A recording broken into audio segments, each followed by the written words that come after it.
Hello friend, welcome back. Today's video is going to be all about large diffusion on a budget. This is a video that I searched for several years ago. Didn't exist, so I wanted to make it just to summarize some different options, all within the budget category of, good, better, and best options for budget diffusion. If you're looking for a large soft source for something like interviews, I hope this video would be helpful to you. Also, the other reason I'm making this is because of this setup right over here. This is my one stand 8x8 that I use all the time. Pretty much any video that I posted with this in the behind the scenes, someone has commented and asked specifically how to get this set up. So I want to be able to just send them this link, but wanted to include some other options as well, share with you guys what I'm loving and how you can get great results without spending a whole lot of money. And so first up we have where probably everyone starts with large diffusion, and that is the cheapest one on the market. That is a shower curtain. This is a $4 shower curtain from Walmart. And this is definitely where I started when I was, filming interviews. I just had a softbox and I was looking for something to make my light more diffused, larger. This is about as cheap as it comes. Right now I just have it clamped onto a rolling stand, but you can use a normal light stand, a C-stand. You just need something to boom it out, and then you can clamp it. You can fold it as necessary. There's even a little bit more width than I am showing here. I'm not going to spend a ton of time talking about the shower curtain as it is so straightforward, but the common use case I used back in the day was to use this alongside a softbox to get an even softer source. So I'd place my 38-inch softbox away from my interview subject, and then I'd bring this in just out of frame just to get a additional layer of diffusion. It's pretty thin, so don't expect to shine a hard light source directly through it and for it to look really pleasing. If you're going for kind of a slightly diffused hard light look, that might be a good option. But if you're wanting a soft light for interviews, this may not be your choice, but it is super cheap. I still keep one in my kit today because you never know when you're going to need to just soften something ever so slightly. It packs down really small. And so next up is going to be the classic 5-in-1 reflector. And you guys have seen these, all over YouTube. I'm not the first one to talk about them. I just want to show you guys the specific one that I have owned over the years. And so this is a pretty large 5-in-1 reflector. I think it's the 47-inch by 71-inch, but it's a lot bigger than the standard kind of 43-inch circular models. I like it because you can get a much wider source rather than just a circle. And the benefit to this, guys, it's just so cheap. It packs down really small. It's also versatile, comes with a negative fill side, a bounce, and I always keep one in my kit. If you guys are looking for a more versatile piece of diffusion, over a shower curtain, I think this is your next best bet. Again, there's different sizes.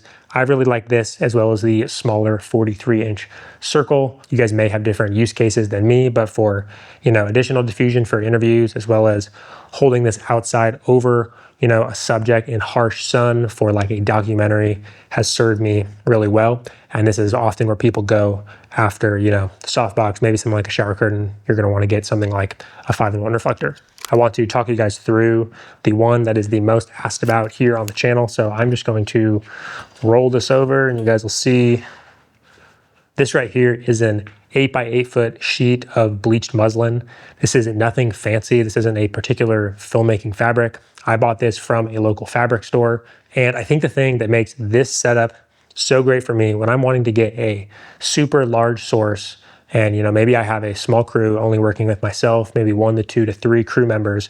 This thing goes up so fast. So it's one stand. Right now I have it on a rolling stand. You can use it with a C-stand, a light stand, whatever you need. There's just a normal C-stand grip head at the top, and placed into that is 1/2-inch EMT conduit. I have a 4-foot section on this side and then a 4-foot section on the other side. So it breaks down small enough to fit in a car very easily. You just shove both pieces of EMT conduit into the grip head where they meet in the middle. You tighten this down and it is not going anywhere.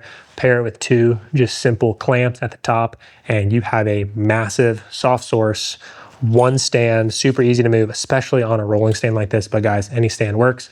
And I'm using this often for interviews where I have the space to use this big of a setup.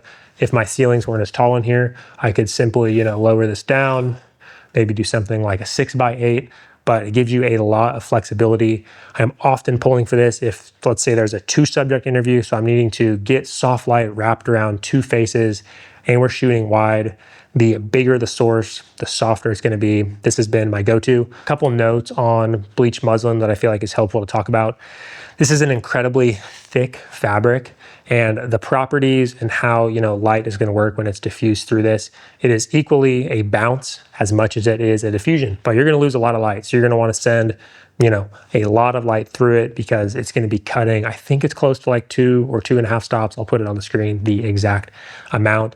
But the benefit there is you can also use it as a bounce. So if you guys are wanting to do something like a large book light, or you are simply wanting to bounce your light because it works better for the space, this works great. You don't have to have 2 different types of fabric, but just know it is thick. So I'm using this with, a 300 watt light at minimum if I can control all the lights in the space. But if I'm trying to overpower sun, getting a lot of output, I'm using a 600 watt, sometimes more, to really get the amount of light that I need through this thing.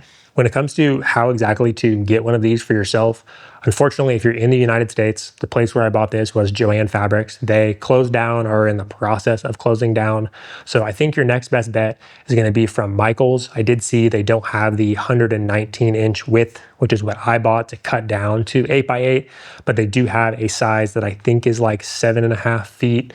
And I would just get that, get 3 yards of it, so you got 9 feet, and then you can either keep it as is or cut it down to size. Total cost for this is about $20 for the fabric. The EMT conduit is about $6 for a 10-foot piece, and then you're gonna need to cut that down to your desired width. I prefer 2 4-foot sections, and so you can get a cutter for about $6 at Harbor Freight, not expensive at all. And to end this video, I just want to show you guys what my current go-to large diffusion source is. It's a little bit different. It is right here. You guys have definitely seen it in a video or 2 before. And so this is a 70-inch parabolic umbrella that just goes on a stand. It's like this umbrella rod comes through your light. Your light's going to bounce into the back and then be diffused as it comes back through, giving you a really soft source. It's basically like a 1-stand book light. I'm not the first to mention that. Several people on YouTube mentioned this before me. So I'm not trying to reinvent the wheel and say that I came up with this, but this has been the go-to as of recent. The main reason is because it gives you the properties of a softbox where the light is still somewhat controlled, but it is a book light without needing 3 stands, floppies and everything you need to get a really soft source. Again, 1 stand, you can move it around. I did want to make one note. So this is the 70-inch model from Godox. And for me, here in the studio, I have massive ceilings. This thing's amazing, but I have seen people buy this and try to use this in maybe normal size houses or offices. And so this is about 5 feet of diffusion. They do make smaller versions of this. I'm gonna link 2 here on the screen that just are a little bit smaller that might serve those use cases a little bit better. I think for me here in the studio, again, this is great. Gives me a super soft source, but I did just want to make note of that. And then in addition, so this rod sticks out and it typically comes out to about right here. And I, thought I was smart and I said, I'm gonna cut it off so it's a little bit more shallow. I'm here to recommend don't do that. When you fold this up, the rod is now so short that it comes undone from the little clip and then the piece gets loose. So every time I have to break this thing down and set it back up, it's quite a pain. You can lose the piece really easily. So it pretty much stays here in the studio, but I did want to make note of that. If you just have that bright idea like me, hear me say, don't do it. I think it's also important to note out the other reason why this is my favorite is because when you have the massive 8x8, again, occasionally you're in spaces where you have that much space, but often I don't. And you're gonna be dealing with a lot of spill as well as output loss. So like I said, it's pretty thick. You might have to flag off the sides. You need additional stands. For some scenarios, it works great, but just for me, as I've kind of gone back and forth between these two, the quality of light is pretty similar because this is double diffused and you don't actually lose as much output as going through the muslin. So that is why I've pretty much adopted this as my go-to large diffusion. It's still somewhat budget friendly, so I think it's around $100 for this model. There's also the 2 smaller models, again, that I'm going to link below. Thank you guys so much for watching. I hope this video was helpful. Somewhat quick.